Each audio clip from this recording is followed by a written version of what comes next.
Sometimes the most unexpected acts of compassion can change the course of history itself. This is the incredible story of how one man's simple kindness at a roadside gas station connected him to the most powerful family in America. When a single father encountered a desperate pregnant soldier that everyone else had turned away, he made a choice that would alter multiple destinies forever. What started as offering shelter to a woman with nowhere to go became a bond that would span decades and reach the highest levels of government. You're about to witness how a moment of human decency in a small-town gas station led to the birth of someone who would become the president's grandson.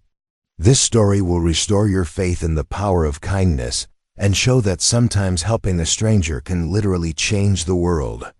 Prepare for a journey proving destiny works in extraordinary ways. Before we jump back in, tell us where you're tuning in from, and if this story touches you, make sure you're subscribed, because tomorrow, I've saved something extra special for you. The October wind carried the scent of fallen leaves and diesel fuel across the parking lot of Oakville Gas and Go, where Gideon Stone was finishing his evening shift. The fluorescent lights hummed overhead, casting harsh shadows on the cracked asphalt as the last of the dinner rush traffic disappeared down Highway 89. At 42, Gideon had learned to find peace in the rhythm of small-town life, the predictable flow of commuters, truckers, and locals who stopped by his family's gas station. The station had been in the Stone family for 3 generations, passed down from his grandfather, who built it with his own hands in 1962. What started as a simple 2-pump operation had evolved into a full-service station with a small convenience store, mechanic bay, and the kind of reputation that kept customers coming back. Gideon's father had run it until his death 5 years ago, and now it was Gideon's turn to carry on the legacy, though he'd never imagined he'd be doing it alone. The bell above the door chimed as he locked up the cash register. But it was just the wind pushing against the glass. These quiet moments had become precious to him, brief interludes between the chaos of running a business and the equally demanding job of single parenthood. His hands, permanently stained with motor oil despite his best efforts, moved through the closing routine with practiced efficiency. Check the pumps, secure the register, set the alarm, lock the doors. The station sat at the crossroads of 3 major highways, making it a natural stopping point for travelers heading to the state capital, tourists visiting the nearby national forest, or military personnel traveling between bases. Over the years, Gideon had seen every kind of person imaginable pass through those glass doors. Executives in expensive suits, families packed into minivans for vacation, truckers on their cross-country routes, and young soldiers either heading to their first deployment or coming home from their last. Tonight felt different somehow, though Gideon couldn't put his finger on why. The autumn air seemed to carry an electric tension, as if the universe was holding its breath for something significant to happen. He'd learned to trust these instincts over the years, the same sixth sense that had kept him alive during his brief stint as a volunteer firefighter, and that now helped him read the subtle signs that told him when a customer was in real trouble versus just having a bad day. As he walked toward his pickup truck in the employee parking area, Gideon's thoughts turned to home. 12-year-old Tyler would be finishing his homework at the kitchen table, probably sneaking glances at his phone when he thought no one was looking. The boy was growing up too fast, already showing signs of the teenage independence that both thrilled and terrified his father. Tyler had been only 7 when his mother left, walking out with nothing but a suitcase and a note saying she couldn't handle this life anymore. The abandonment had shattered something fundamental in Gideon's understanding of the world. He'd thought they were happy, not perfect, but solid. The gas station provided a decent living. They had a comfortable home in town, and Tyler was thriving in school. But Sarah had seen only limitations where Gideon saw stability, only small-town suffocation where he saw community and belonging. Her departure had taught him that sometimes the people you trust most are the ones most likely to disappear when life gets complicated. The parking lot was nearly empty now, save for a few cars belonging to the night shift workers at the manufacturing plant down the road.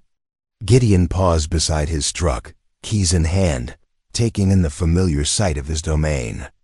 The red and white Stone's Gas and Go sign glowed against the darkening sky, a beacon for travelers seeking fuel, snacks, or just a moment's rest on their journeys to somewhere else. He'd built a good life here in Oakvale. Population 8,200. It wasn't glamorous, but it was honest work that served his community. The gas station was more than just a business. It was a gathering place where locals caught up on gossip, where stranded motorists found help, and where Gideon had quietly built a reputation as someone who could be counted on in a crisis. Whether it was letting someone use the phone when their car broke down, extending credit to a regular customer going through hard times, or simply offering a listening ear to a traveler far from home, Gideon had learned that small acts of kindness often meant more than grand gestures. The sound of a car engine sputtering broke through his reverie. Gideon looked up to see an older sedan pulling into the station, its engine coughing and wheezing like a dying animal. The car was moving slowly, cautiously, as if the driver wasn't sure it would make it to the pumps. Something about the vehicle's desperate approach triggered Gideon's protective instincts, the same feeling he got when he spotted a customer counting out exact change from a nearly empty wallet, or when someone asked about the cheapest gas option.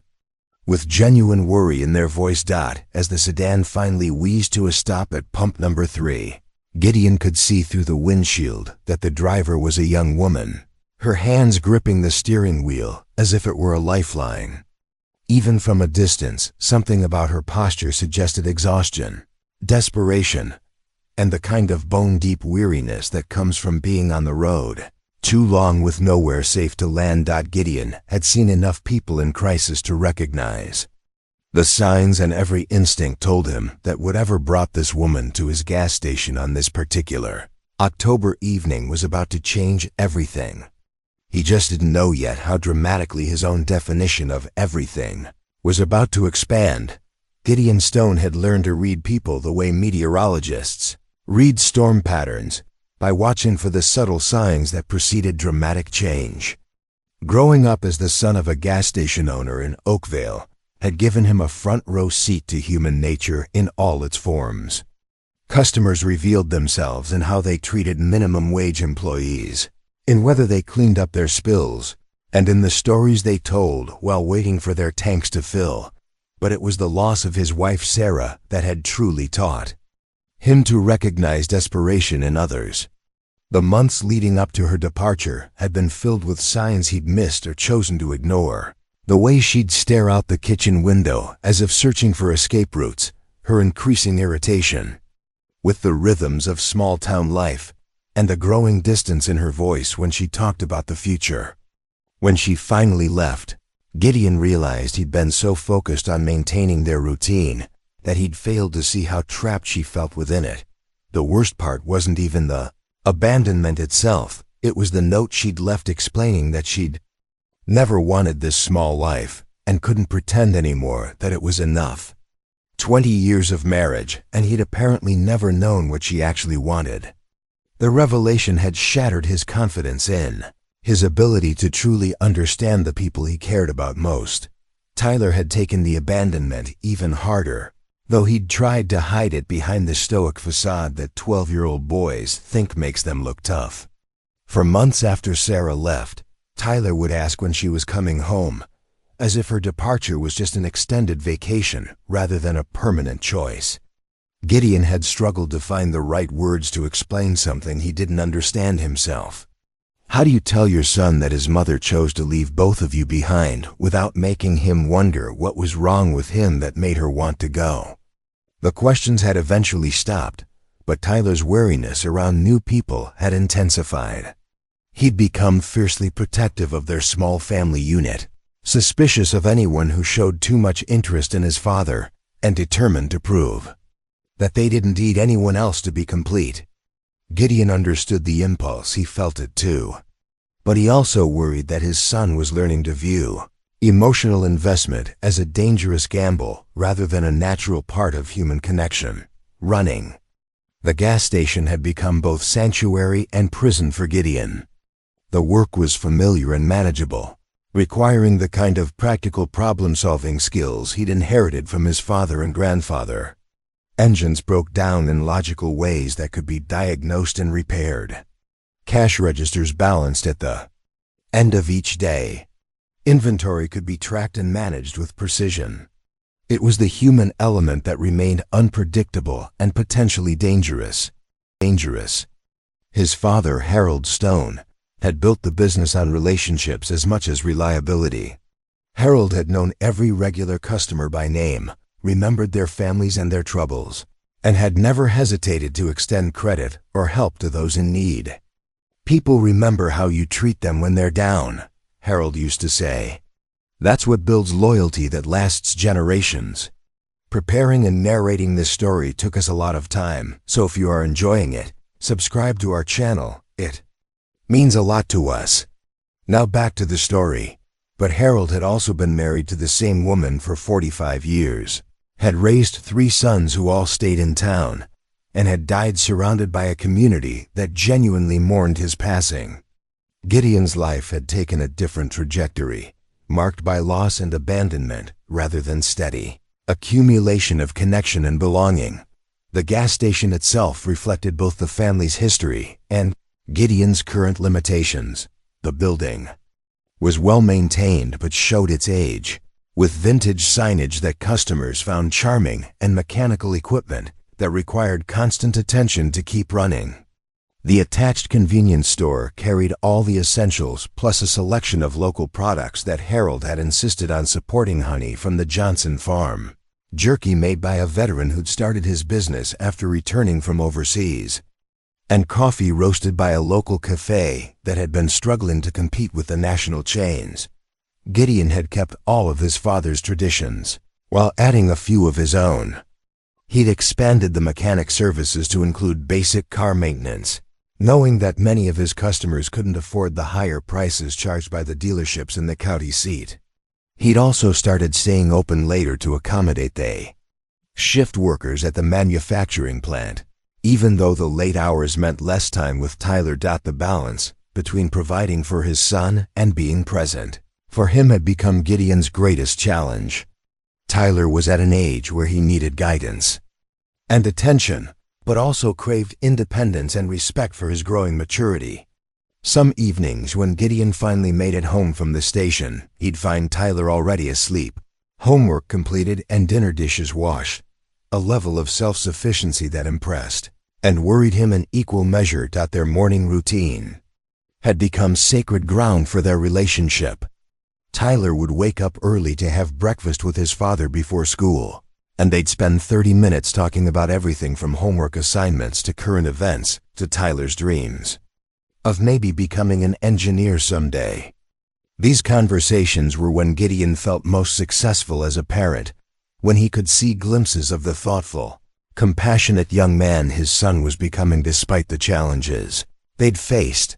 Tyler had his mother's intelligence and his grandfather's mechanical aptitude, but he'd developed his own unique perspective on the world. He was fascinated by how things worked, not just mechanically but socially and politically. He'd ask questions about why some customers treated Gideon with respect while others seemed to look down on him, or why certain politicians made promises they never intended to keep.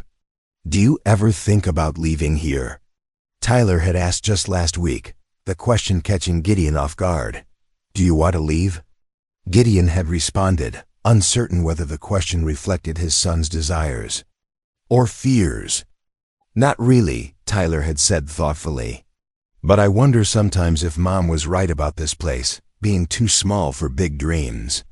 The question had haunted Gideon because it revealed how much Tyler was still processing his mother's departure and the implicit criticism of their life that her leaving represented. Gideon wanted his son to feel free to pursue whatever future called to him, but he also wanted Tyler to understand that there was dignity and value in the life they'd built in AKV LE. As Gideon watched the struggling sedan at Pump 3, he realized that his approach to new people had become cautiously defensive over the past 5 years. He'd help anyone in genuine need. That was both his nature and his father's legacy, but he'd stopped allowing strangers to become anything more than temporary interactions. The risk of emotional investment had come to feel too dangerous too, likely to end in disappointment or abandonment. But something about the woman in the car was triggering a different response, a recognition that transcended his carefully constructed emotional barriers. Maybe it was the way she sat so still after the engine died, as if gathering courage for whatever came next. Maybe it was the subtle signs of someone carrying more weight than any single person should have to bear alone. Whatever it was, Gideon found himself walking toward the car before making a conscious decision to do so. Driven by an instinct that felt both familiar and dangerous, the same impulse that had led him to become a volunteer firefighter, to take over the family business, and to commit himself completely to single parenthood, despite having no roadmap. For success, the most important thing in Gideon Stone's life sat 12 miles away at a kitchen table, probably struggling with algebra homework and wondering when his father would finally make it home. Tyler represented everything Gideon had left to lose, and everything worth protecting. The boy had already endured one parent walking away. Gideon was determined that he would never experience the second abandonment that would leave him truly alone in the world. This responsibility shaped every decision Gideon made, from the hours he kept at the gas station to the people he allowed into their lives. Tyler needed stability more than anything else, predictable routines, reliable income, and the security of knowing that his father would always be there when he needed him. Gideon had built their life around these principles, even when it meant sacrificing spontaneity or personal desires that might compromise Tyler's sense of safety. The morning routine that anchored their relationship had taken months to establish after Sarah left. Initially, Tyler had refused breakfast, claiming he wasn't hungry while his stomach audibly disagreed. He'd been afraid that if he enjoyed anything too much, it might disappear the way his mother had. Gideon had persisted with patient consistency, making the same offer every morning until Tyler finally accepted that some things could be counted on to remain constant. Now, their breakfast conversations were the highlight of Gideon's day. Tyler would share his thoughts about school, friends, or whatever book he was reading, and Gideon would get glimpses of the remarkable young man his son was becoming. Tyler had developed a curiosity about the world that amazed his father. He'd ask about everything from local politics to international news to the mechanics of space travel, processing information with a maturity that sometimes made Gideon forget. He was talking to a 12-year-old. "Mr. Patterson says I should consider applying for the State Science Academy when I'm older," Tyler had mentioned just last month. "It's a boarding school for kids who want to study engineering and technology." The comment had filled Gideon with pride and terror in equal measure. Pride because Tyler was clearly exceptional in ways that even his teachers recognized. Terror because the suggestion implied that Tyler's potential might require leaving Oakville, and by extension, leaving him. "What do you think about that?" Gideon had asked, trying to keep his voice neutral. "I don't know," Tyler had replied honestly. "I like learning new things, but I don't want to go away. What if something happened and you needed me?" The response had broken Gideon's heart because it revealed how much Tyler had absorbed the lesson that people you love can disappear without warning. At 12 years old, Tyler was already limiting his own dreams to avoid the risk of separation. Gideon realized he needed to find a way to encourage his son's ambitions while also reassuring him that their family bond was strong enough to survive distance and change. The financial pressures of single parenthood added another layer of complexity to Gideon's decision-making. The gas station provided a decent living, but not an abundant one. Every major purchase required careful consideration, and unexpected expenses like the time Tyler broke his arm skateboarding or when the station's main pump required emergency repairs could strain their budget for months. Gideon had started setting aside money for Tyler's college education, even though it meant driving a 10-year-old truck and postponing maintenance on their house. He'd also been quietly researching scholarship opportunities and academic programs that might help Tyler pursue his interests without accumulating crushing debt. The boy's intelligence was already opening doors that Gideon had never imagined walking through, and he was determined not to let financial limitations constrain his son's possibilities. The health insurance situation was a constant source of worry. The policy Gideon carried through the Small Business Association was adequate for routine care, but he lived in fear of a serious illness or injury that could bankrupt them. He'd seen too many families in their community forced to choose between medical care and financial survival, and the thought of being unable to provide for Tyler's needs kept him awake many nights. The gas station itself represented both security and vulnerability for their family. It generated steady income and provided a clear path for Gideon to be present in Tyler's life, but it also tied their financial future to a single business in a small town with limited economic diversity. If the manufacturing plant ever closed, or if the highway department rerouted traffic away from Oakville, their livelihood could disappear virtually overnight. Gideon had been exploring ways to diversify their income stream, considering everything from expanding the mechanic services to adding a small restaurant to the station. But every potential change carried risks that made him hesitate. What if an expansion failed and left them worse off than before? What if taking on debt to grow? The business compromised their current stability. Tyler's social development had become another area of concern for Gideon. The boy was popular with his classmates and well-liked by his teachers, but he'd become increasingly reluctant to form close friendships. He seemed to understand instinctively that emotional attachments created vulnerability, and he'd developed strategies for maintaining distance even while appearing socially engaged. "Tyler's a great kid," his teacher had told Gideon during the last parent conference. "He's helpful, intelligent, and mature for his age. But I worry that he doesn't let anyone get too close.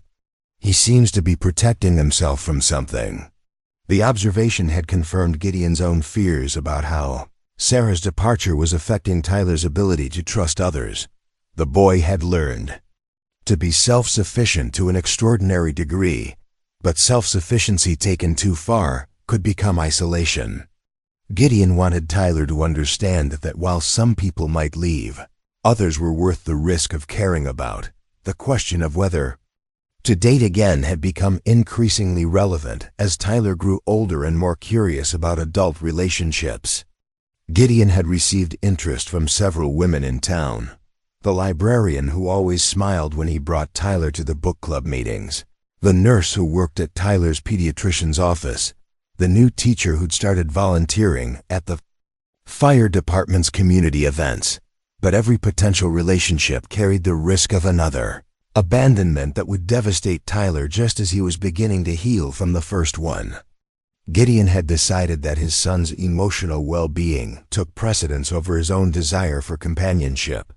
Better to remain safely single than to risk introducing another person who might decide that their small-town life wasn't enough. This calculation had served them well for 5 years, creating the stability that Tyler needed to thrive academically and emotionally.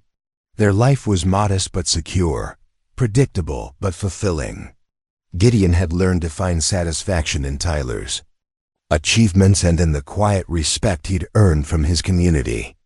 It wasn't the life he'd originally envisioned, but it was a good life, honest, purposeful, and built on the kind of solid foundation that could support Tyler's dreams whatever direction they might take. As he approached the sedan with its struggling engine and desperate driver, Gideon carried all of these considerations with him. His first instinct was always to help someone in need, but his second instinct was to protect Tyler from any situation that might threaten their carefully constructed stability. The tension between compassion and caution had become the defining characteristic of his approach to the world. But something about this particular moment felt different.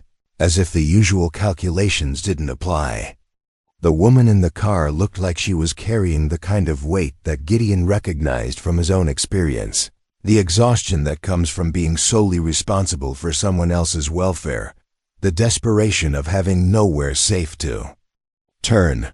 Maybe it was projection, or maybe it was genuine intuition, but Gideon sensed that whatever crisis had brought this stranger to his gas station was about to test every principle he'd developed about maintaining safe distance from other people's problems.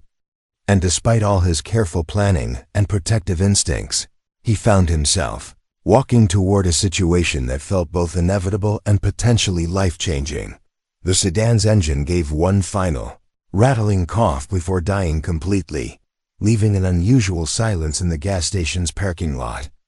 Gideon could hear the fluorescent lights humming overhead and the distant rumble of trucks on the highway as he approached the car. Through the windshield, he could see the woman's shoulders shaking, whether from cold, exhaustion, or something more serious he couldn't tell. As he got closer, more details became visible. The car was at least 15 years old, with rust spots around the wheel wells and a rear bumper held on with duct tape. Military decals were visible on the back window, Marine Corps insignia, and a Purple Heart sticker that immediately commanded Gideon's respect. The license plate was from 3 states away, suggesting this was more than just a local breakdown. Gideon tapped gently on the driver's side window, careful not to startle the occupant. The woman looked up, and he was struck by how young she appeared, probably mid-20s, with dark hair pulled back in a regulation bun and the kind of posture that spoke of military training. Her face was pale and drawn, with dark circles under her eyes that suggested she'd been driving for a very long time, but it was her condition that stopped him short. Even through the car window, it was obvious that she was heavily pregnant, so pregnant that she had to lean back from the steering wheel to accommodate her rounded belly. The combination of her military bearing, obvious exhaustion, and advanced pregnancy created a picture that triggered every protective instinct Gideon possessed. She rolled down the window with obvious effort, the manual crank protesting with each turn. "I'm sorry," she said, her voice hoarse from either crying or shouting. "I know you're closed. My car died, and I don't know what to do." "It's okay," Gideon said immediately, his tone gentle but authoritative. "I'm Gideon Stone. I own this place. Let me take a look at your engine, see what we're dealing with." The woman nodded gratefully, reaching for the hood release. As she struggled to get out of the car, Gideon could see that she was farther along in her pregnancy than he'd initially realized, probably 8 months, if he had to guess. The military uniform she wore was clearly a maternity version, altered to accommodate her changing shape. "I'm Elodie Vance," she said, extending a hand that trembled slightly. "Staff sergeant, actually, or I was until..." She trailed off, leaving the sentence hanging in the cooling evening air. Gideon shook her hand, noting the firm grip despite her obvious distress. "Military?" he asked, nodding toward her uniform. "Marines," she confirmed. "Just finished my service. Or rather, my service finished me." There was bitter humor in her voice, the kind that comes from laughing to keep from crying. As Gideon lifted the hood and peered into the engine compartment, Elodie leaned against the car's front fender, one hand on her lower back and the other supporting her belly. The engine bay was cleaner than he'd expected for such an old car, suggesting she'd been trying to maintain it despite obvious financial constraints. "When's the last time this thing had a tune-up?" Gideon asked, checking the oil level and examining the battery connections. "About 6 months ago, right before I got out," Elodie replied. "I've been trying to make it last until..." She stopped again, as if unsure how much to reveal to a stranger. Gideon straightened up, wiping his hands on a rag he kept in his back pocket. "Until the baby comes?" he guessed gently. Elodie nodded, tears beginning to well in her eyes. "I was trying to get to my sister's place in Oregon. She said I could stay with her until I figured things out.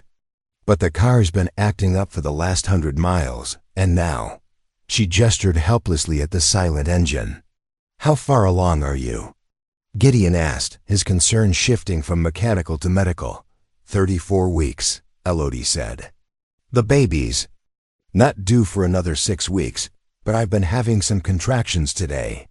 Probably just from stress and sitting in the car too long. Gideon's alarm bells began ringing. He'd been present when Tyler was born, and he remembered the midwife explaining that stress could trigger premature labor. A pregnant woman, alone on the road, obviously upset and physically uncomfortable, was a medical emergency waiting to happen. "Ah, you having contractions now?" he asked, his voice taking on the calm authority he'd learned as a volunteer firefighter. Elodie started to shake her head, then winced and placed both hands on her belly. "Just pressure. It's probably nothing." But as Gideon watched, he could see her breathing become more deliberate, the way women breathed through contractions. The timing was too coincidental: car breakdown, obvious stress, and now possible labor signs in a woman who was 6 weeks early and hundreds of miles from her destination. "Elodie," he said carefully, "I think we need to get you to a hospital. There's one about 20 minutes from here." "I don't have insurance," she said immediately. "I mean, I have some coverage through the VA, but it's complicated. And I don't have money for an emergency room visit." Gideon recognized the panic in her voice, the same panic he'd felt when Tyler had broken his arm. And Gideon had to calculate whether they could afford the emergency room or if they should wait for the regular clinic to open. Medical bills could destroy a family's financial stability in a matter of hours. "We'll figure that out later," Gideon said firmly. "Right now, we need to make sure you and the baby are okay." Okay.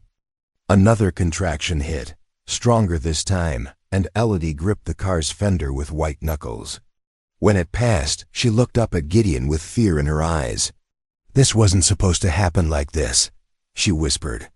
"I had a plan. I was going to stay with my sister, find a job, save money for when the baby came. Everything was supposed to be organized and safe." Gideon understood that feeling, the desperation of trying to control circumstances that seemed determined to spiral beyond your ability to manage them. He'd felt the same way when Sarah left, when Tyler's medical bills piled up, when the gas station's main pump had failed during the busiest week of summer. "Plans change," he said gently. "That doesn't mean everything's going to fall apart." As if summoned by his words, another car pulled into the station, a pickup truck with 2 men who looked like they'd been drinking. They approached the pumps with the loud confidence of people who'd had just enough alcohol to make them feel invincible, but not enough to obviously impair their driving. "Hey," one of them called out, "you open or what?" Gideon glanced toward the men, then back at Elodie, who had tensed visibly at the sound of raised voices. Something about her reaction suggested this wasn't just normal caution around strangers. There was a specific fear there, the kind that came from experience with people who might pose a threat. "I'll be right back," Gideon told her quietly. "Stay here." As he walked toward the pickup truck, Gideon's mind was racing through calculations. Elodie was obviously in distress, possibly in premature labor, and definitely in need of help. But she was also a stranger with what appeared to be a complicated situation, no insurance, no local connections, and reactions that suggested she might be running from something more serious than just financial problems. The responsible thing would be to call an ambulance, get her to professional medical care, and let the proper authorities handle whatever crisis had brought her to his gas station. But something about her desperation reminded him too much of his own darkest moments, the times when he'd needed help, but had been too proud or too afraid to ask for it. "We're closed," he told the men at the pickup truck, his tone polite but firm. "Pumps shut down at 9. "Come on, man," the driver said, swaying slightly. "We just need gas to get home." "There's another station about 5 miles down the highway," Gideon replied. "They're open all night." The men grumbled but got back in their truck, leaving Gideon alone with Elodie and a decision that felt like it would define who he was as a person. He could maintain safe distance, offer minimal help, and protect the stable life he'd built for Tyler. Or he could step fully into someone else's crisis and risk everything he'd worked to achieve. As he walked back toward Elodie, another contraction hit her, stronger and longer than the previous ones. When it passed, she looked up at him with a mixture of fear and determination that reminded him of Tyler when he was trying to be brave about something that terrified him. "I think," Elodie said quietly, "I think the baby might be coming sooner than I planned." And in that moment, Gideon realized that all his careful calculations about maintaining distance and protecting Tyler were about to be overwhelmed by a simple truth. Sometimes helping another person is more important than protecting yourself. The question wasn't whether he would help Elodie. He'd already made that decision the moment he saw her desperation. The question was how far he was willing to go and what he was prepared to risk to make sure both she and her baby survived the night. When the next contraction hit Elodie with enough force to double her over, Gideon abandoned all thoughts of maintaining careful distance. This wasn't about protecting his carefully constructed life anymore. This was about preventing a potential tragedy that was unfolding in real time right in front of him. "Okay," he said with calm authority, moving to support Elodie's arm. "We're not making it to the hospital. My truck is right here. I'm going to get you somewhere safe where we can call for medical help." "I can't afford an ambulance," Elodie protested, even as she gripped his arm for support. "And I don't know anyone here. I don't have anywhere to go." "You have somewhere to go," Gideon said firmly. "You're coming home with me. My house is 10 minutes away, and my son Tyler is there. We'll call emergency services from there if we need to. But first let's get you off this parking lot." The decision surprised him even as he made it. Everything about his post-Sarah life had been built around avoiding exactly this kind of situation. Bringing a stranger into his home, exposing Tyler to uncertainty, risking their stability for someone else's crisis. But watching Elodie struggle through another contraction, obviously alone and terrified, had triggered something deeper than his protective instincts. "I can't impose like that," Elodie said, though her voice lacked conviction. "You don't know anything about me." "I know you're a Marine," Gideon replied, helping her toward his pickup truck. "I know you're pregnant and in distress. And I know you need help that I can provide. That's enough for now." As he helped Elodie into the passenger seat of his truck, Gideon found himself moving with the kind of decisive competence he hadn't felt since the early days of his volunteer firefighter service. All the hesitation and calculation that had characterized his approach to new people over the past 5 years seemed to evaporate in the face of genuine emergency.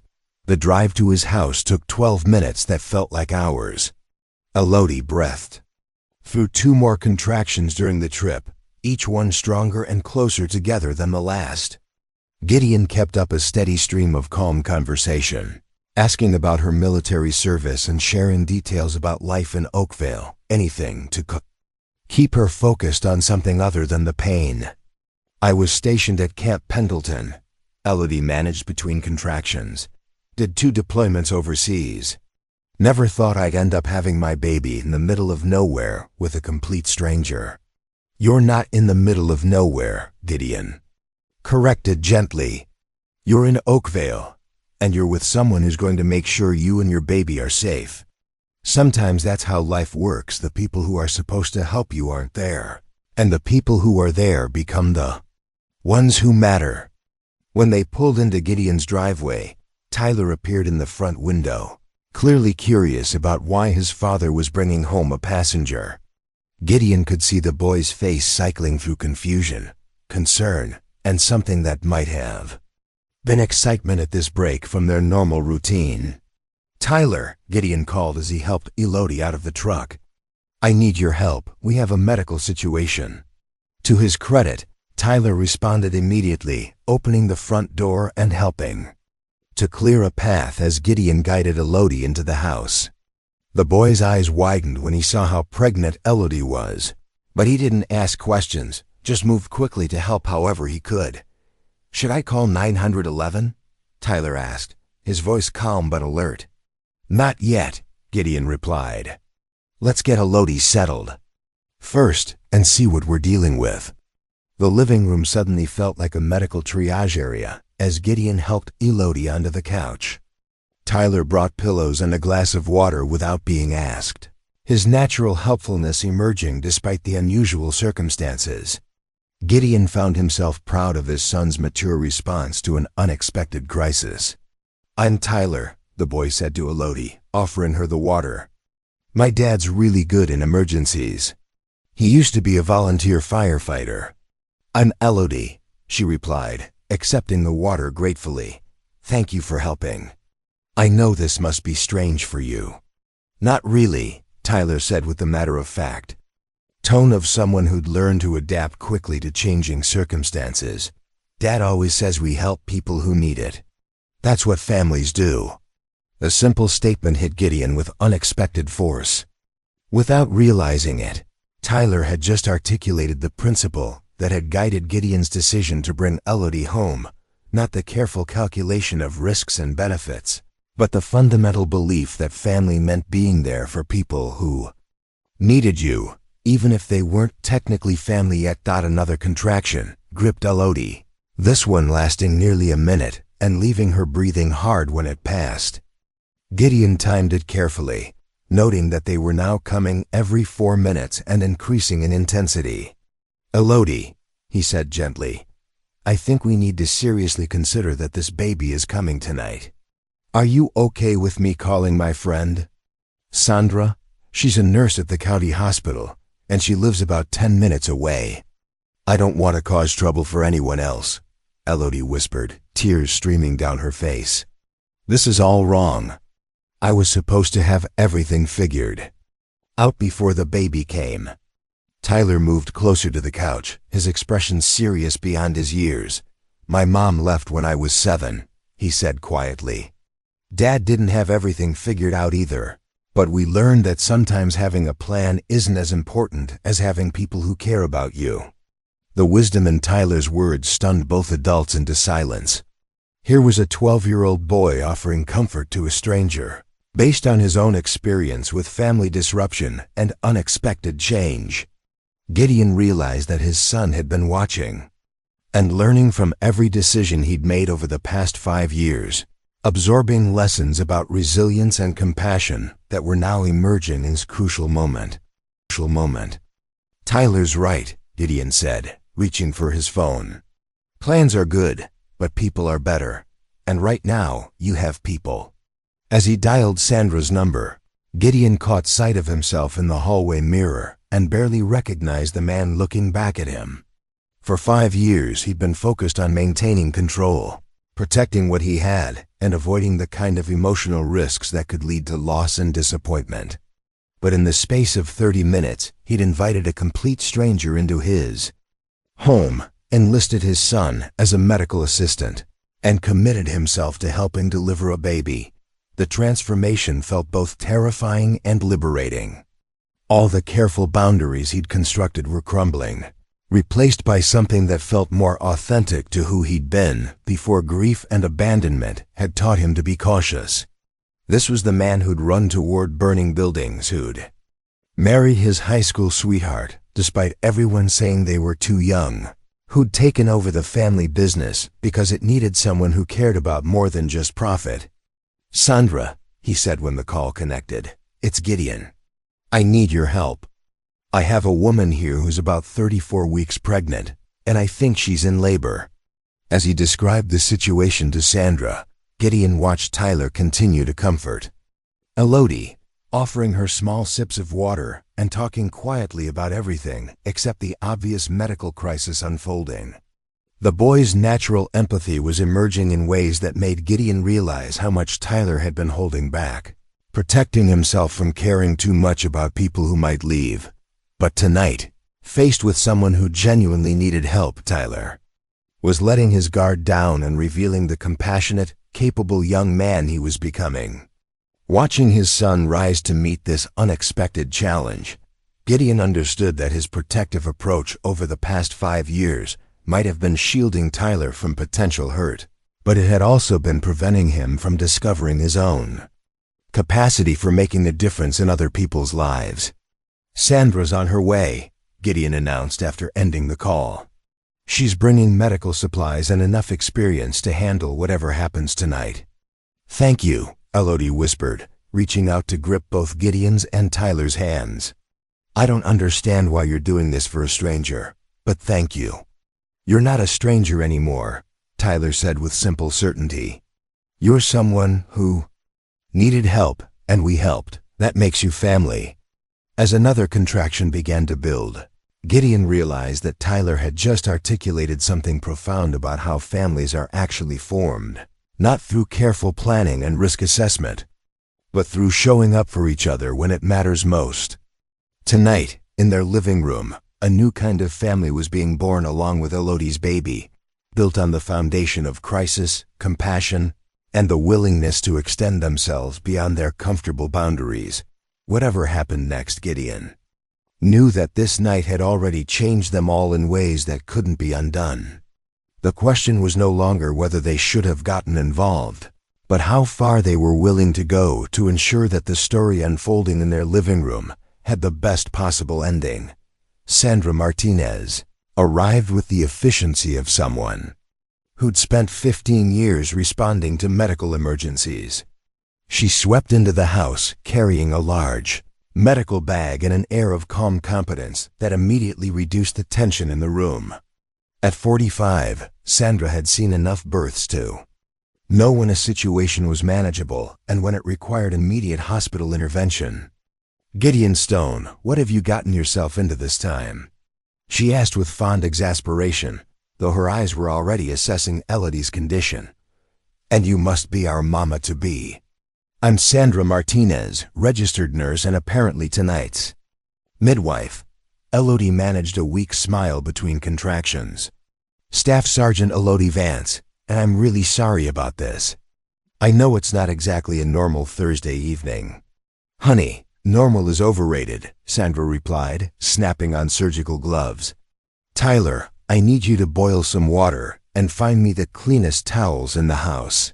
Gideon, help me get her comfortable. And let's see how far along we are." What followed was 3 hours of controlled chaos that transformed Gideon's living room into an impromptu delivery suite. Sandra's medical expertise combined with Tyler's eager assistance and Gideon's steady presence created an unexpectedly competent team. Through it all, Elodie displayed the kind of stoic determination that Gideon associated with military training, breathing through contractions with focused intensity and following Sandra's instructions without complaint. "Tell me about your family," Sandra said during a lull between contractions, clearly trying to keep Elodie's mind occupied. "Anyone we should call when the baby arrives?" Elodie's expression darkened slightly. "Not really. My sister in Oregon maybe, but we're not that close. My parents. They weren't exactly supportive when I told them about the pregnancy. Sighed I was ruining my career and my life." "What about the baby's father?" Sandra asked gently. "He made it clear that fatherhood wasn't in his plans," Elodie replied with bitter humor. "Turned out his idea of supporting the troops didn't extend to supporting the consequences of supporting the troops, if you know what I mean." Tyler, who had been quietly organizing medical supplies, looked up with the direct honesty that only 12-year-olds could manage. "That sounds like what my mom did to us. Some people just aren't brave enough to stay when things get complicated." The observation hung in the air, carrying more wisdom than anyone expected from someone Tyler's age. Gideon felt a surge of pride at his son's empathy, and he noticed that Elodie seemed to find genuine comfort in Tyler's matter-of-fact acceptance of abandonment as something that happened to good people through no fault of their own. "You're pretty smart for a kid," Elodie told Tyler. "Your dad's lucky to have you." "We're lucky to have each other," Tyler corrected. "And tonight, you're lucky to have us too." As the labor progressed, Gideon found himself marveling at how naturally The three of them had fallen into supporting Elodie through this most intimate and vulnerable experience. Sandra provided the medical expertise. Tyler offered emotional support with an innocence that somehow made everything less frightening. And Gideon found himself becoming the steady anchor that held everything together. At 2:17 a.m., after a final push that left Elodie exhausted but triumphant, Sandra lifted a tiny, perfect baby boy into the world. The infant's cry filled the living room, strong and healthy despite his early arrival, and Gideon felt tears streaming down his face as he watched this miracle unfold in his own home. "He's beautiful," Sandra announced, quickly cleaning the baby and wrapping him in one of Gideon's softest towels. 6 pounds 2 ounces by my estimation, and definitely ready to make his presence known. Elodie reached for her son with shaking hands, tears of relief and joy mixing on her cheeks. "Hello, little one," she whispered. "I'm your mama, and these are the people who helped bring you safely into the world." Tyler leaned in close, his eyes wide with wonder. He's so small, but he looks strong, like he's going to grow up to do important things. "What are you going to name him?" Gideon asked, feeling an unexpected emotional connection to this child whose birth he'd witnessed and helped facilitate. "James," Elodie said without hesitation. "James Alexander Vance. It was my grandfather's name. He was someone who believed in doing the right thing, even when it was difficult." As dawn began to break outside, Sandra finished her medical checks and pronounced both mother and baby healthy. "You'll want to get them to a proper hospital for follow-up care within the next day or two," she told Gideon. But for an emergency home birth, this went about as well as anyone could hope. The peaceful aftermath was interrupted by the sound of vehicles pulling into Gideon's driveway, multiple cars with government license plates and the kind of subdued urgency that suggested official business. Through the window, Gideon could see men in dark suits conferring quietly near their cars. Elodie's entire demeanor changed instantly. The relaxed exhaustion of new motherhood was replaced by alert tension, and she clutched baby James protectively against her chest. "They found me," she whispered, her voice filled with a mixture of fear and resignation. "Who found you?" Gideon asked, moving protectively closer to Elodie and Tyler. "It's complicated," Elodie said, her military bearing returning despite her vulnerable state. "There are people who have been monitoring my situation since I left the service. I thought I had more time before they tracked me down." The doorbell rang, followed by authoritative knocking. "Ms. Vance?" A man's voice called through the door. "We're here to provide assistance and transportation. We know about the baby." Elodie closed her eyes, seeming to gather herself for whatever came next. "I have to go with them," she told Gideon. "I don't have a choice." "You don't have to do anything," Gideon said firmly. "This is my house, and you're my guest. No one's taking you anywhere you don't want to go." "You don't understand," Elodie replied, though her voice carried gratitude for his protective instinct. "These aren't bad people. They're here to help, but their help comes with conditions, requirements." Tyler, who had been watching the exchange with growing concern, suddenly spoke up. "Are you in some kind of trouble?" "Because if you are, Dad, and I can help, we're good at helping people." Elodie's expression softened as she looked at Tyler's earnest face. "You already have helped, more than you know. But there are some things that 12-year-old boys and their dads can't fix, no matter how good their intentions are." Sandra, who had been quietly observing the situation, moved to the window and peered out at the government vehicles. "Those are federal plates," she said quietly. "Whatever this is about, it's bigger than local law enforcement." The knocking continued, more insistent now. "Ms. Vance, we need to speak with you. We have medical personnel standing by, and arrangements have been made for your care and the baby's care." Elodie stood slowly, still holding James, and moved toward her small duffel bag. From an inner pocket, she pulled out what appeared to be an official military document, and a small silver locket on a delicate chain. "Gideon," she said, pressing the locket into his hand. "I want you to have this. It belonged to my grandmother, but I want James to have it someday. When he's older, when he understands. Tell him about tonight. Tell him about the people who helped bring him into the world." "You can tell him yourself," Gideon protested. "You don't have to go anywhere. We can figure this out together." "I wish that were true," Elodie replied, leaning up to kiss his cheek. "But some circumstances are bigger than individual choices. Just remember us, okay? Remember this night and what it meant." She knelt down to Tyler's level, baby James still cradled in her arms. "Thank you for taking care of me tonight. You're going to grow up to be an extraordinary man, just like your father." "Will we see you again?" Tyler asked, his voice small and uncertain. "I hope so," Elodie said. "But if we don't, I want you to. Know that meeting you and your dad was the best thing that happened during the scariest night of my life."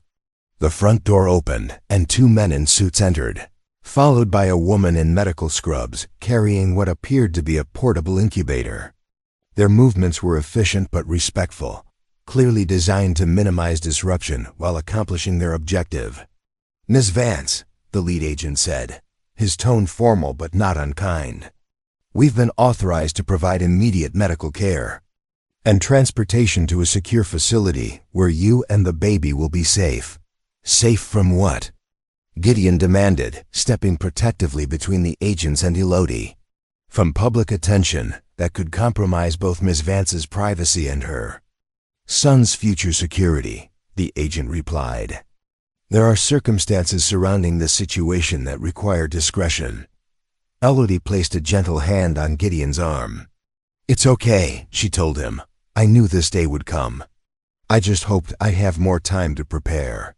As the medical team began preparing James for transport, Elodie turned back to Gideon one final time.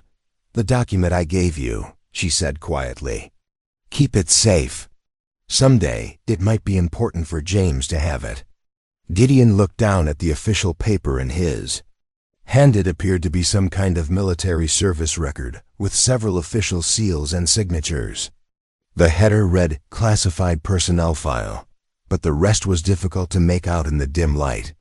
"Elodie," he said urgently, "what aren't you telling me? Who is James's father? Why are federal agents involved in this?" But she was already being escorted toward the door, baby James secured in the portable incubator. "Take care of yourselves," she called back. "And remember, sometimes the most important people in our lives are the ones who show up when we need them most." And then they were gone, leaving behind only the lingering scent of baby powder and the profound silence that follows life-changing events. Gideon stood in his living room, holding a silver locket and a classified document, trying to process what had just happened. Tyler moved to stand beside his father, both of them staring at the door through which their unexpected guests had disappeared. "Dad," Tyler said quietly, "I think we just helped deliver someone really important." Gideon nodded, fingering the locket and wondering what secrets it contained. Outside, the government vehicles were already pulling away, carrying Elodie and baby James toward whatever future awaited them. But in his hand, Gideon held tangible proof that this night had been real, and that somewhere in the world, a little boy named James Alexander Vance would grow up knowing that he'd been born into a world where strangers could become family in a single evening. As Sandra began cleaning up the medical supplies, Gideon realized that his carefully controlled life had been permanently altered by 3 hours of labor and a woman whose story was clearly much more complicated than anything she'd been able to share. The locket felt warm in his palm, and the classified document seemed to pulse with unspoken significance. Whatever secrets Elodie was protecting, whatever circumstances had brought federal agents to his door at dawn, Gideon knew that this night would echo through their lives in ways he couldn't yet imagine. All he could do was honor her request to remember, and hope that someday the truth would become clear. 18 months passed before Gideon learned the truth about Elodie Vance and her son James. In that time, life in Oakville had settled back into its familiar rhythms, though both Gideon and Tyler found themselves changed by their brief encounter with mystery and federal intrigue. The silver locket sat in Gideon's dresser drawer, polished monthly but never worn, while the classified document remained locked in his office safe, waiting for the day when its significance might become clear. Tyler, now 14 and taller than his father had expected, had developed an intense interest in current events and politics. The night of James's birth had awakened something in him, a sense that ordinary people could find themselves connected to extraordinary circumstances, and that understanding the larger world was essential for navigating unexpected situations. "Dad, did you see this?" Tyler called from the living room on a crisp March morning, his voice carrying unusual excitement. He was holding the newspaper, pointing to a headline that made Gideon's coffee cup freeze halfway to his lips.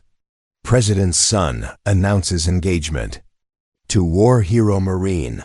Below the headline was a photograph that stopped Gideon's heart. Elodie Vance, looking radiant in an elegant dress, stood beside a man Gideon recognized as David Harrison Jr., the president's eldest son. But it was the toddler in Elodie's arms that made everything click into place, a beautiful little boy with dark hair and intelligent eyes, who looked exactly like the infant Gideon had helped bring into the world. "That's her," Tyler said with absolute certainty. "That's Elodie, and that's baby James. Dad, we delivered the president's grandson." Gideon sank into his chair, the newspaper shaking in his hands as he read the article. The story explained that Elodie Vance, a decorated Marine who had received the Purple Heart for injuries sustained while saving her unit from an IED attack, had met David Harrison Jr. through a veteran support organization. Their romance had been kept private due to security concerns, but they were now announcing their engagement and David's adoption of Elodie's son, James. The article included biographical details that filled in many gaps from that night 18 months ago. Elodie had been medically discharged from the Marines after her injuries and had been living under federal protection due to threats related to her war service. Her pregnancy had been the result of a relationship with a fellow Marine who had been killed in action, though the article diplomatically avoided those specific details. "The couple plans to marry this summer," the article concluded, "in a private ceremony at the family's estate.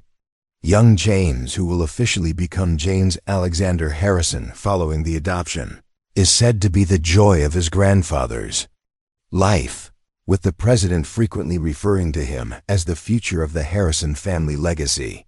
Gideon set down the newspaper with trembling hands, the full magnitude of that night finally becoming clear. They hadn't just helped deliver any baby. They had brought the future president's grandson into the world in their living room, with nothing but towels and determination and Sandra's medical expertise. "We need to call Sandra," Tyler said immediately. "She's not going to believe this." But before Gideon could respond, the doorbell rang. Standing on his front porch was a woman in an expensive coat, holding an enormous flower arrangement and wearing the kind of smile that suggested she brought good news. "Mr. Stone? I'm Catherine Walsh from the Harrison family office. I'm here on behalf of Ms. Vancewell. She'll be Mrs. Harrison soon to express the family's gratitude and to arrange a meeting." Gideon stared at the woman, still processing the morning's revelations. "A meeting? Elodie has spoken of you and Tyler frequently over the past 18 months, Catherine explained. "She's been waiting for the appropriate time to reconnect, and the engagement announcement seems to have provided that opportunity. She'd very much like to see you both again, and to properly thank you for what you did that night." Tyler appeared beside his father, his eyes bright with excitement. "Is James okay? Is he healthy and happy?" Catherine's smile warmed considerably. "He's wonderful. Bright, energetic, and absolutely adored by everyone who meets him. Elodie says he has your father's steady temperament and your curiosity about how things work. When would this meeting happen?" Gideon asked, his practical nature reasserting itself despite the surreal circumstances. Would this weekend be possible? Elodie is staying at the Harrison family compound about 2 hours from here. It's very private and secure, but she's arranged for you to be cleared for a visit. She'd love to cook dinner for you apparently. She's learned quite a bit about cooking since leaving the military. Gideon found himself nodding before he'd fully processed the invitation. Yes, we'd like that very much. Excellent. I'll send a car on Saturday at noon. And Mr. Stone? Catherine paused, her expression becoming more serious. Elodie asked me to tell you that everything you did that night, everything you risked. For a stranger, it mattered more than you could possibly know. Not just for her and James, but for all of us. After Catherine left, Gideon and Tyler sat in their living room, staring at the newspaper photograph and trying to absorb the reality of their situation. The quiet gas station owner and his teenage son were apparently significant enough figures in the future first family's life to warrant personal security clearances and dinner invitations. "Dad," Tyler said finally, "do you think our lives are about to change again?" Gideon considered the question seriously. The past 18 months had been peaceful, productive, and exactly the kind of stable existence he'd worked to create for Tyler. But looking at the photograph of Elodie and James, he realized that some connections transcend ordinary considerations of stability and safety. "I don't know," he admitted. "But I know that we're going to find out what happened to them, and that feels important." Saturday arrived with unseasonable warmth and clear skies. The car that came for them was understated but luxurious, with a professional driver who treated them with respectful courtesy. During the 2-hour drive through increasingly affluent neighborhoods, Tyler peppered the driver with questions about security protocols and presidential family procedures, displaying the kind of intellectual curiosity that made Gideon proud, and slightly worried about what interests this connection might awaken in his son. The Harrison family compound was both more and less impressive than Gideon had expected. The estate was clearly expensive and carefully maintained, but it felt like a home rather than a fortress. Children's toys were scattered across the front lawn, and the sound of laughter drifted from the backyard as their car pulled into the circular driveway. Elodie met them at the front door, and Gideon was struck by how much she'd changed since that desperate night at his gas station. The exhausted, frightened young woman had been replaced by someone who radiated confidence and contentment. She was still recognizably the same person, but she seemed to have found a version of herself that had been hidden under layers of stress and uncertainty. "Gideon, Tyler," she hugged them both with genuine warmth. "I can't tell you how many times I've thought about this moment, how many times I've wanted to call you and explain everything." "You look happy," Tyler observed with his characteristic directness, "really happy, not just pretend happy."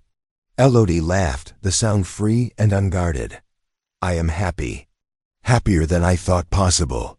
And a lot of that started with the kindness you two showed me when I had nowhere else to turn." James appeared around the corner, no longer the tiny infant they remembered, but a sturdy, bright-eyed toddler who regarded the visitors with curious interest.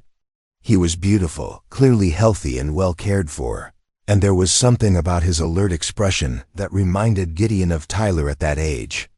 "James," Elodie said, kneeling to his level, "these are the friends I told you about. This is Mr. Gideon and Tyler, the ones who helped when you were born." James studied them solemnly for a moment, then walked directly to Tyler and held up his arms to be picked up. Tyler, who had limited experience with small children but abundant natural gentleness, lifted James carefully and was immediately rewarded with a smile that lit up the entire room. "He remembers us," Tyler said with wonder. "He actually remembers." "I don't think it's memory exactly," Elodie replied, watching James settle comfortably in Tyler's arms. "But I think some connections are deeper than memory. I think he recognizes the people who were there at the beginning."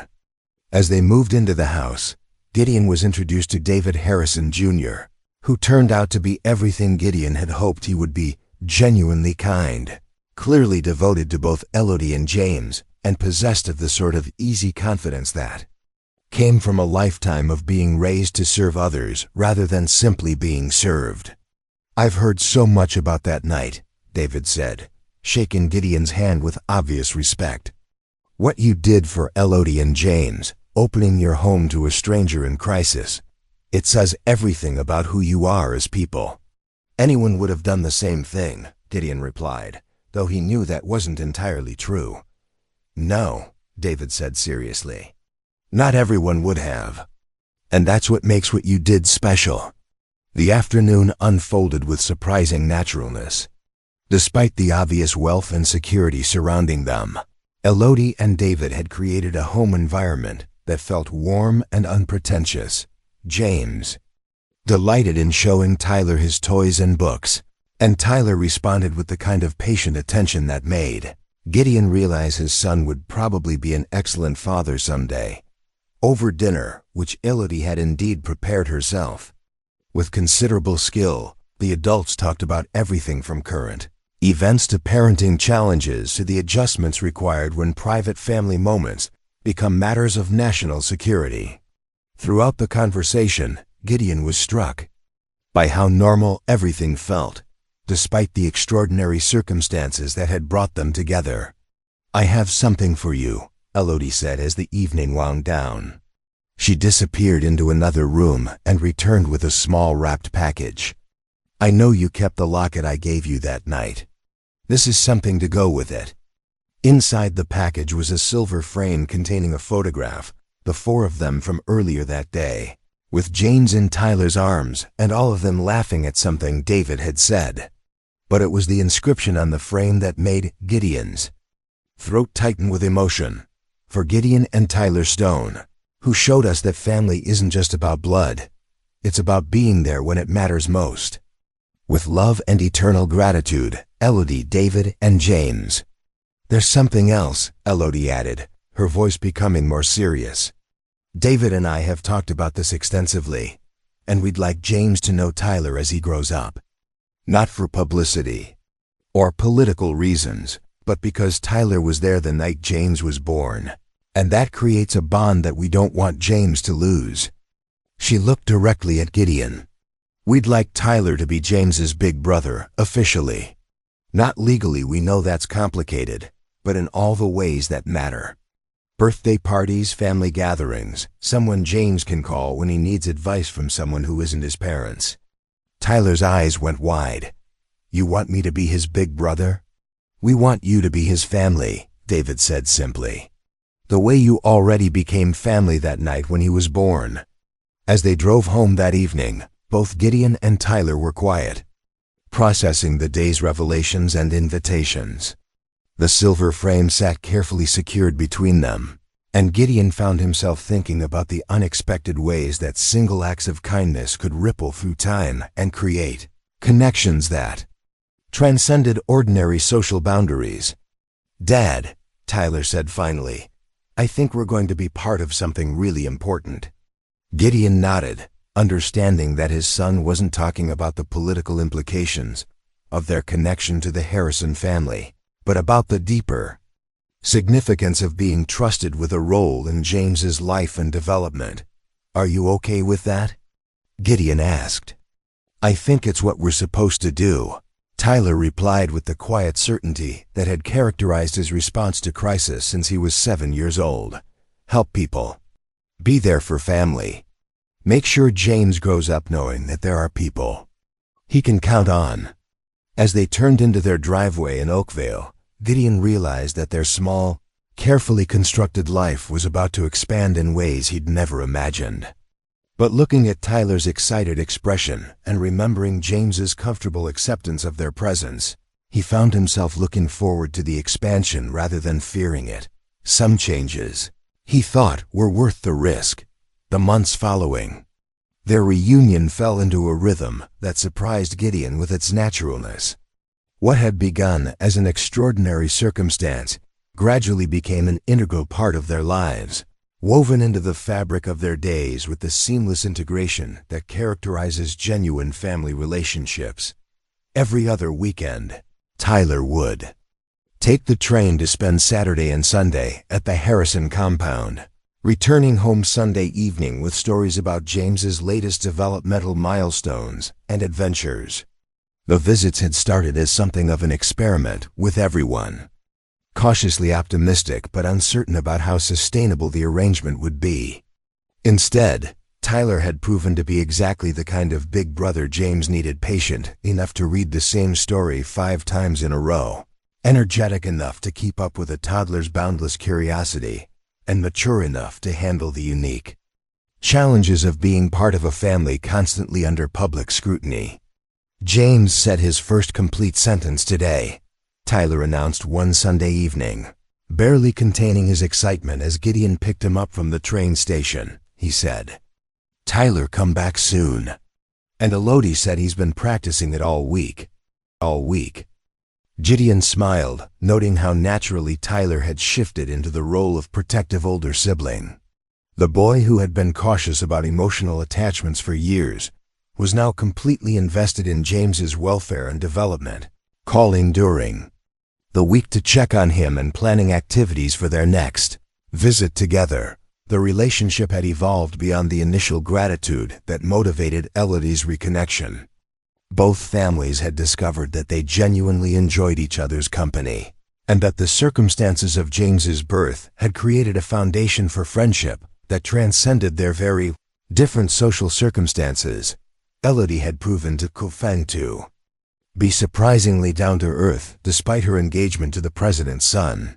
She called Gideon regularly, sometimes to discuss practical parenting questions.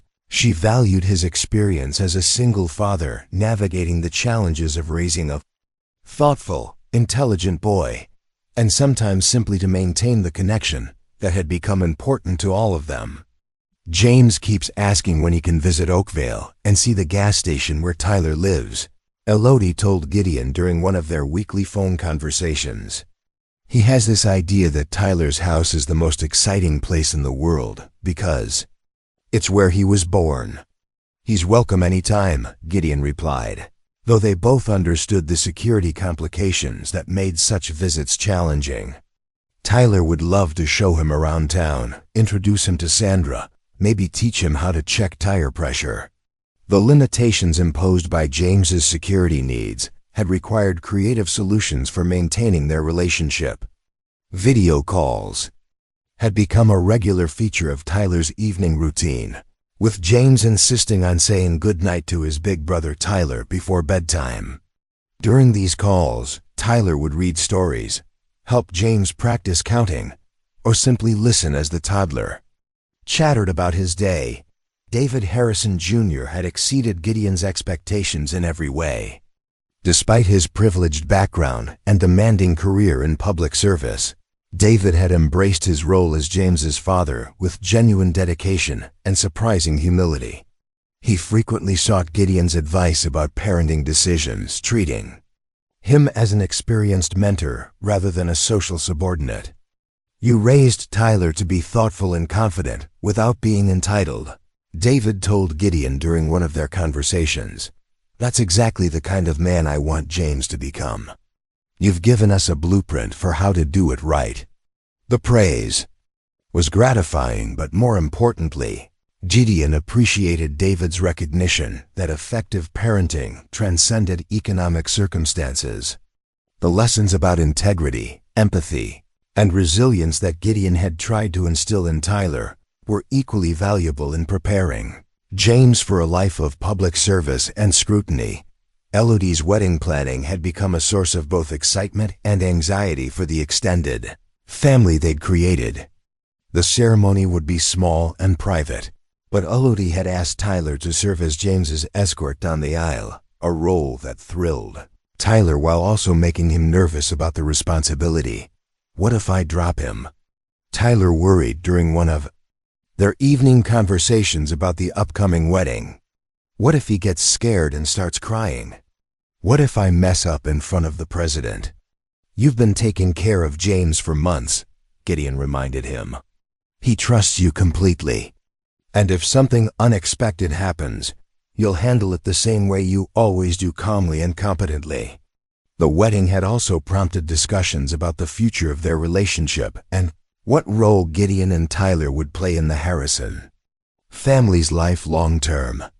The initial connection born from crisis had evolved into something more substantial, but the practical challenges of maintaining close relationships across such different worlds required ongoing negotiation and adaptation. "I don't want you to feel obligated to maintain this connection," Gideon told Elodie during one of their more serious conversations.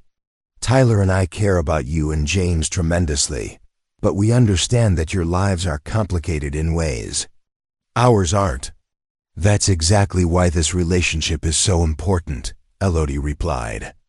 "James needs people in his life who aren't part of the political world, who can help him understand that there's value and dignity in all kinds of work and service. Tyler shows him that intelligence and kindness matter more than social status or wealth." The sentiment was mutual. Tyler had benefited enormously from his exposure to the Harrison family's world of public service and global awareness. His perspective on current events had become more sophisticated, and his academic performance had improved as he discovered that the knowledge he gained in school connected to real-world issues that affected people he cared about. James asked me today why some people don't like his grandpa, Tyler told Gideon after returning from one weekend visit. "I didn't know what to tell him." "What did you say?" Gideon asked, curious about how Tyler had navigated such a complex question.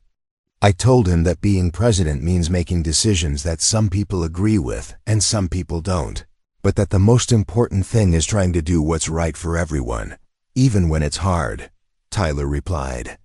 "Then I told him that his grandpa loves him, and that's what matters most in families." Gideon was continually impressed by Tyler's emotional maturity and his ability to help James process the unique challenges of growing up in a political family. The boy who had once been wary of emotional investment was now completely committed to being the kind of big brother who could provide both fun and guidance. The practical aspects of their expanding family had required adjustments to Gideon's business and personal routine. Weekend trips to visit James meant arranging coverage at the gas station, and the security protocols surrounding their visits required a level of planning that was foreign to their normally spontaneous lifestyle. But Sandra Martinez, who had been let in on the secret of James's identity after signing an impressive array of confidentiality agreements, had proven invaluable in helping manage both the medical follow-up care for James and the scheduling challenges created by their new family commitments. "I always knew that baby was special," Sandra told Gideon with satisfaction. "The way he looked around that night, like he was taking inventory of everyone who was there. I've delivered a lot of babies, and I've never seen one who seemed so aware of what was happening around him." The security detail assigned to monitor James's well-being had initially made Gideon nervous, but the agents had proven to be professional and unobtrusive. Their presence was a reminder of the extraordinary circumstances surrounding James's future, but they'd been careful not to interfere with the natural development of family relationships. As spring turned to summer and the wedding approached, Gideon found himself reflecting on how dramatically his life had changed since that October night when Elodie's car had broken down at his gas station. The careful boundaries he'd constructed around his heart had been thoroughly demolished, replaced by a network of relationships that felt both more complex and more fulfilling than anything he'd experienced since Sarah's departure. Tyler had thrived in his role as big brother, developing a confidence and sense of purpose that extended far beyond his relationship with James. His grades had improved, his social interactions at school had become more natural, and his conversations about the future reflected a broader understanding of the possibilities available to him. "I've been thinking about what I want to study in college," Tyler told Gideon one evening as they worked together in the gas station's office. "Maybe political science or international relations. I want to understand how government works, so I can help James when he's older and has to deal with all that stuff. The casual assumption that Tyler would be part of James's life for years to come warmed Gideon's heart while also making him aware of how much their own future had become intertwined with the Harrison family's trajectory. They were no longer just witnesses to James's story. They'd become essential characters in whatever narrative was still unfolding. Elodie's happiness had become increasingly evident as her wedding day approached. The stressed, frightened young woman who had arrived at his gas station had been replaced by someone who radiated contentment and confidence. Her love for David was obvious, but equally apparent was her gratitude for the stability and security that their relationship provided. For James, "I never thought I'd have this," she confided to Gideon during one of their phone conversations. "A man who loves both me and James unconditionally. A family that accepts us completely. And friends like you and Tyler, who remind us that the most important relationships are built on genuine care rather than political advantage." As the summer wedding approached, Gideon realized that he was no longer the same man who had been focused solely on protecting Tyler from potential emotional risks. The expansion of their family had required him to embrace uncertainty and vulnerability, but it had also provided rewards that far exceeded anything he could have achieved through careful self-protection. Watching Tyler practice his wedding responsibilities, with James seeing the little boy's obvious love and trust for his big brother, Gideon understood that some risks were not just worth taking, they were essential for creating the kind of life that had meaning beyond mere survival and stability. The gas station that had once represented the boundaries of his world had become the foundation for connections that stretched far beyond Oakville, touching the highest levels of government and the most intimate moments of family life. And somehow, impossibly, it all felt exactly right. The crisis began with a single photograph published in a tabloid 3 weeks before Elodie and David's wedding.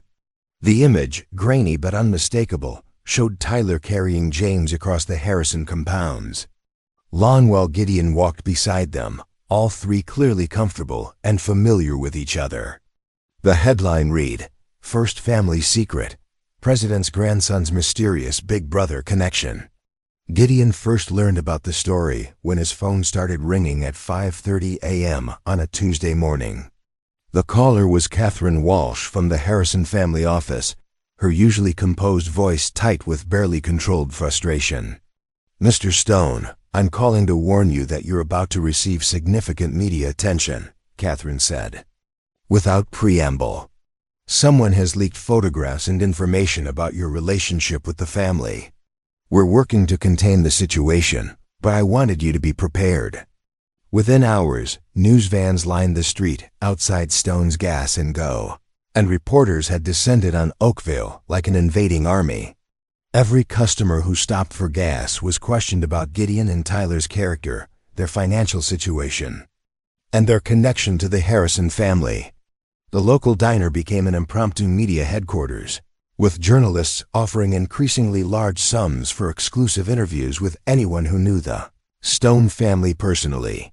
Tyler, walking to school that morning, found himself surrounded by cameras and microphones thrust in his face. Tyler Stone. How long have you known the president's grandson? What's your relationship with the Harrison family? Are you being paid for your friendship?" The boy who had handled high-pressure situations with remarkable maturity found himself overwhelmed by the aggressive attention. He pushed through the crowd without commenting, but Gideon could see the strain in his son's face when he picked him up from school that afternoon. "They followed me everywhere," Tyler said quietly as they drove home past the assembled media circus. "During lunch, during classes, even to the bathroom. Mr. Patterson had to call security to get them off school property." That evening, the National News ran a segment titled, "The Gas Station Father and the Future President's Grandson," complete with helicopter footage of their modest home and detailed speculation about their unusual access to the Harrison family. The report painted their relationship in terms that made Gideon's skin crawl, suggesting that he was either being used for political purposes or was somehow exploiting his connection for personal gain. Sources close to the Harrison family question whether this relationship is appropriate, the anchor reported with practiced gravitas. Critics suggest that allowing the president's grandson unsupervised access to individuals without security clearance represents a potential vulnerability that could be exploited by hostile interests. The phone rang constantly. Reporters offered increasingly large sums for exclusive interviews, book deals, or television appearances. A producer from a major network called offering a six-figure contract for a documentary about their unique American family story. Every offer came with the implicit suggestion that their relationship with the Harrison family was a commodity to be packaged and sold rather than a genuine emotional connection. By the third day, the pressure had become unbearable. Tyler couldn't attend school without being harassed. Gideon couldn't run his business without constant interruption. And their phone had become unusable due to the volume of calls from reporters, producers, and people claiming to represent various interests. The breaking point came when a particularly aggressive journalist approached Sandra Martinez at the hospital where she worked, demanding details about the night James was born and offering substantial money for her cooperation. When Sandra refused and asked him to leave, he followed her to her car, filming the entire interaction for what he called a behind-the-scenes expose of the birth night heroes. "This has to stop," Gideon told Elodie during an emergency phone call that evening. "They're following Tyler to school, harassing my employees, turning our entire lives into a circus. This isn't sustainable." "I know," Elodie replied, her voice heavy with guilt and frustration. David's political team is saying the same thing. They're worried that the media attention is creating security risks and making us all vulnerable to people with bad intentions. The conversation that followed was the most difficult they'd had since reconnecting. David's advisors were recommending a temporary suspension of contact until after the wedding and the initial media frenzy died down. The Secret Service had expressed concerns about Tyler's continued access to James, without comprehensive background checks and security training. Even the president himself had been briefed on the situation and was reportedly questioning whether the relationship was worth the political complications it was creating. "They want us to disappear," Tyler said flatly after Gideon explained the situation. "They want us to pretend none of this ever happened, so their lives can go back to being perfect and private." "That's not what they want," Gideon protested, though he wasn't entirely sure he believed his own words. "They're trying to protect everyone involved by cutting us out," Tyler replied with bitter clarity that reminded Gideon how much his son had grown up over the past few months. "They're choosing their political careers over us, just like Mom chose her freedom over us." The comparison hit Gideon like a physical blow because it contained an uncomfortable grain of truth. The pattern was familiar, a relationship that seemed strong and genuine until external pressures made it inconvenient, followed by a gradual withdrawal that ended in abandonment disguised as mutual agreement. That night, unable to sleep, Gideon found himself standing in Tyler's doorway, watching his son stare at the ceiling with the kind of weary resignation that no 14-year-old should have to feel. "Are you okay?" Gideon asked quietly. "I love James," Tyler said without turning toward his father. "I love being his big brother. I love helping him learn new words and showing him how things work and making him laugh. But maybe they're right. Maybe we don't belong in that world." Tyler ... "No, Dad, listen. Look what's happening to us. We can't live our normal lives anymore because reporters want to turn us into some kind of feel-good story. And James can't live his normal life because people are questioning whether it's safe for him to be around us." Tyler finally turned to face his father.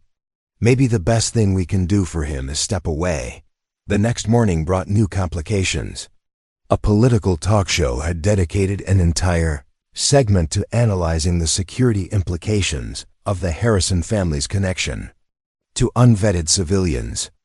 A former intelligence official suggested that foreign agents could use people like Gideon and Tyler to gain information about the president's family routines and vulnerabilities. Most damaging was an editorial in a major newspaper questioning whether the Harrison family was using ordinary Americans as political props, and whether their connection to the Stone family was genuine or manufactured for public relations purposes. The timing of this revelation, just weeks before a high-profile wedding, suggests a carefully orchestrated campaign to humanize a family often criticized for being out of touch with ordinary Americans, the editorial read. The question voters should ask is whether this heartwarming story represents authentic relationships or cynical political theater. Reading the editorial over breakfast, Gideon felt something fundamental shift in his understanding of their situation. For the first time since that October night when Elodie's car had broken down, he found himself questioning whether their relationship with the Harrison family was as genuine as he'd believed, or whether they'd been unconsciously cast in roles designed to serve purposes they didn't fully understand. The doubt was poisonous because it retrospectively contaminated every positive moment they'd shared. Had Elodie's gratitude been real or calculated? Had David's respect for Gideon's parenting been sincere or strategic? Had Tyler's role as James's big brother been valued for its emotional authenticity, or for its symbolic value in humanizing a political family? When Elodie called that afternoon, her voice was strained with exhaustion and stress.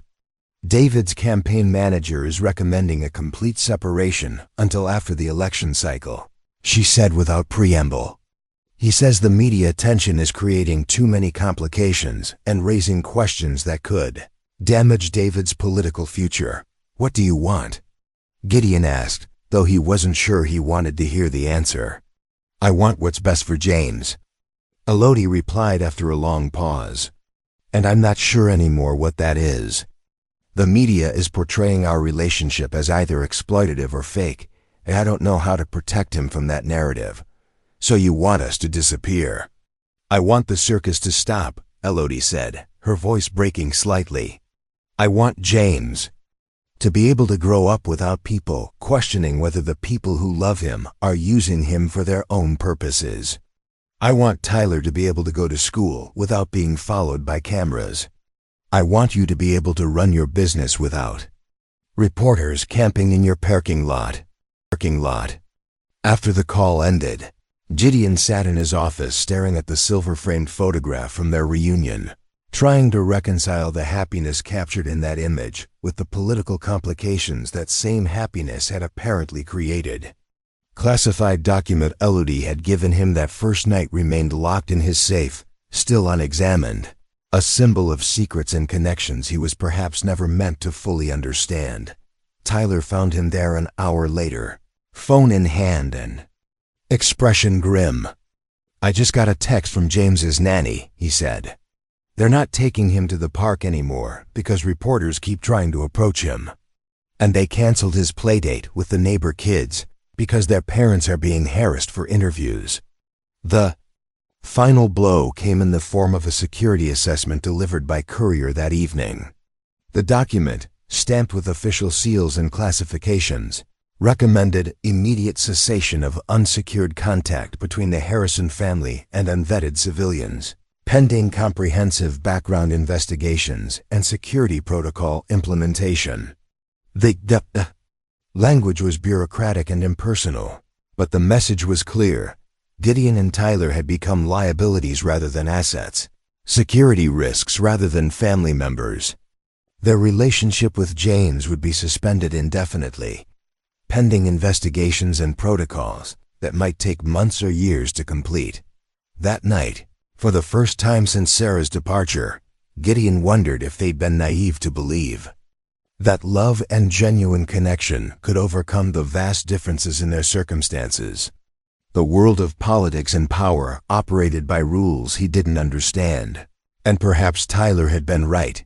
They didn't belong in that world, no matter how much they loved the little boy who'd been born in their living room. As he watched Tyler pack away the gifts he'd bought for James's upcoming birthday. Gideon realized they were facing the same choice that had defined his life since Sarah left. Protect themselves by retreating to the safety of their small world, or risk everything for relationships that might ultimately prove unsustainable. The only difference was that this time, the stakes were higher, and the potential loss felt like it might break them both.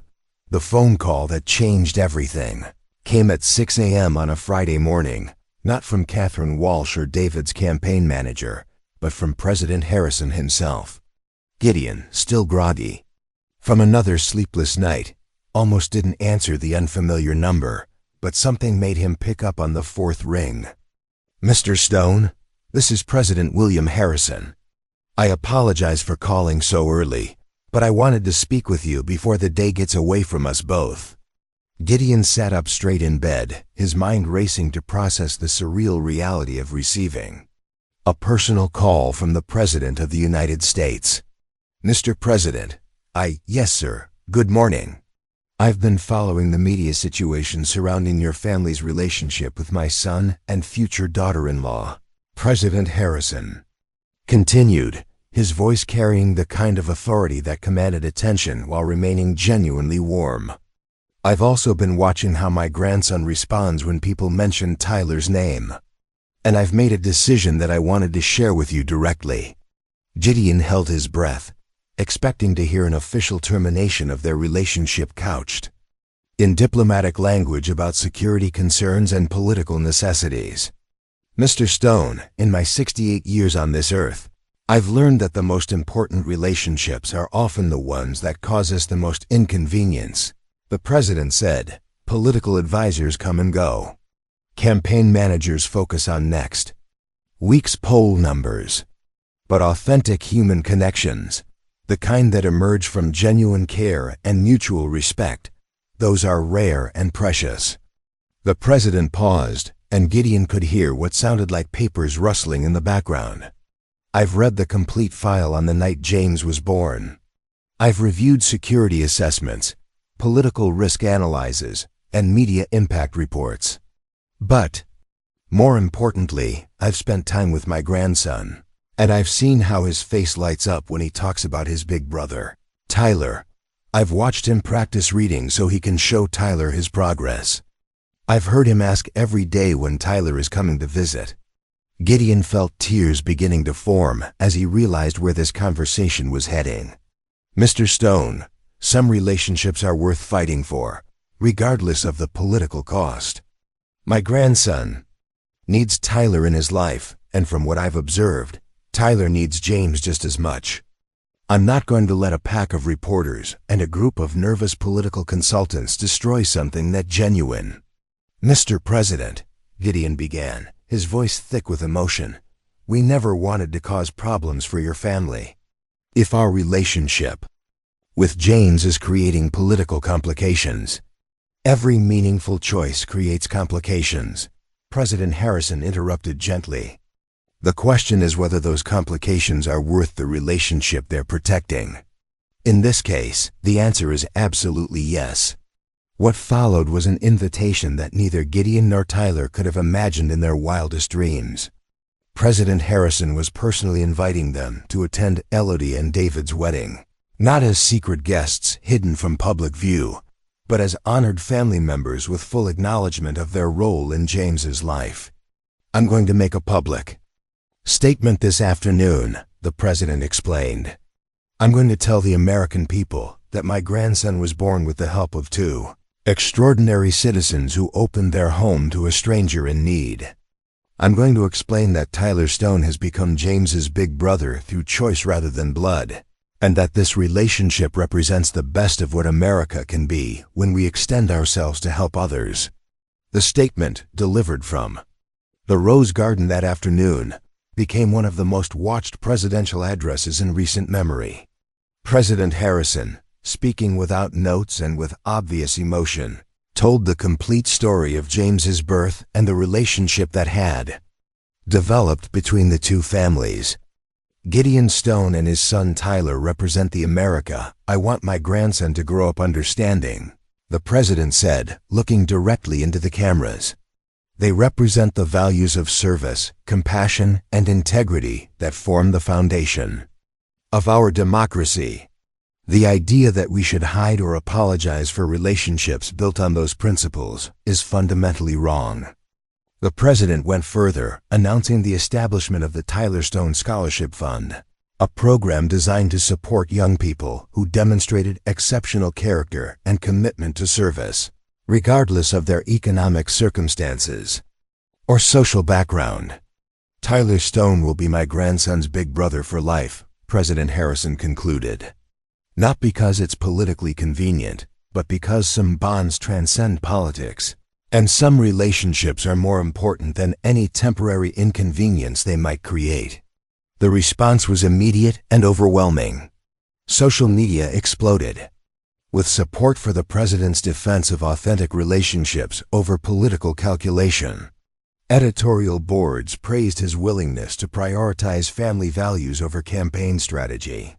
Even political opponents acknowledged the courage required to take such a public stand on a personal matter. More importantly, the media circus that had made their lives unbearable suddenly shifted focus. Instead of invasive questions about their motivations and background, reporters began covering their story as an example of American values and authentic connection. The narrative changed from gas station owner exploits political connection to ordinary heroes embody the best of American character. Tyler's reaction to watching the president's statement was pure joy mixed with profound relief. He stood up for us, Tyler said with wonder. The President of the United States stood up for us because James needs his big brother. 2 weeks later, Tyler walked down the aisle at Elodie and David's wedding, carrying James with the kind of natural confidence that comes from knowing you belong exactly where you are. The ceremony was beautiful, but what struck Gideon most was how right everything felt, how Tyler and James moved together with the easy familiarity of siblings, how Elodie and David looked at them with genuine affection, and how President Harrison himself made a point of personally thanking both Gideon and Tyler for their role in his family's happiness. During the reception, James fell asleep in Tyler's arms, while Tyler told him a story about the gas station where he was born. Watching them together, Gideon realized that the relationship they'd feared losing had emerged stronger than ever, strengthened by its survival of public scrutiny and political pressure. "You know what I learned from all this?" Tyler said later, as they drove home from the wedding. "Sometimes fighting for something proves how much it's worth. If we'd given up when things got hard, we would have lost something irreplaceable." 5 years later, Tyler Stone graduated as valedictorian of his high school class, with James Harrison, now 7 years old, and Tyler's constant weekend companion sitting in the front row cheering louder than anyone else. Tyler's graduation speech focused on the importance of chosen family and the courage required to maintain authentic relationships in a world that often prioritized convenience over connection. Tyler went on to study political science at Georgetown University, with a full scholarship from the Tyler Stone Scholarship Fund that President Harrison had established. His senior thesis, titled "The Role of Authentic Relationships in Public Service," was published in the university's Political Review and cited by scholars studying the intersection of personal connections and public policy. James, now a confident and compassionate young boy, split his time between the sophisticated world of Washington politics and the small-town values of Oakville. He could discuss international relations with the same enthusiasm he brought to helping Gideon tune up cars at the gas station. His unique perspective, grounded in both privilege and humility, security and service, was already showing signs of the leadership qualities that would serve him well in whatever future he chose to pursue. Gideon, approaching 50, had expanded Stone's Gas and Go into a regional chain while maintaining the personal service and community focus that had always defined the business. He'd never remarried, finding complete fulfillment in his role as Tyler's father, James's unofficial grandfather, and the patriarch of a family that had been created through crisis and sustained through choice. On quiet evenings, when Tyler was home from college and James was visiting for the weekend, Gideon would sometimes sit on his front porch and reflect on the night that had changed everything.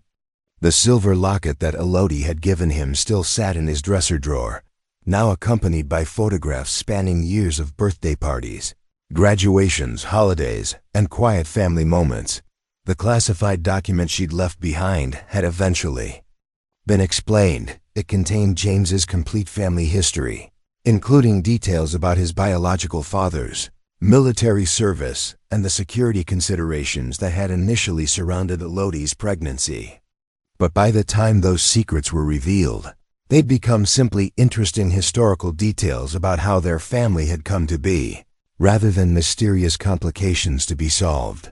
What mattered wasn't the political significance of their connection, but the daily reality of love, support, and mutual care that had grown from a single act of kindness on a dark October night.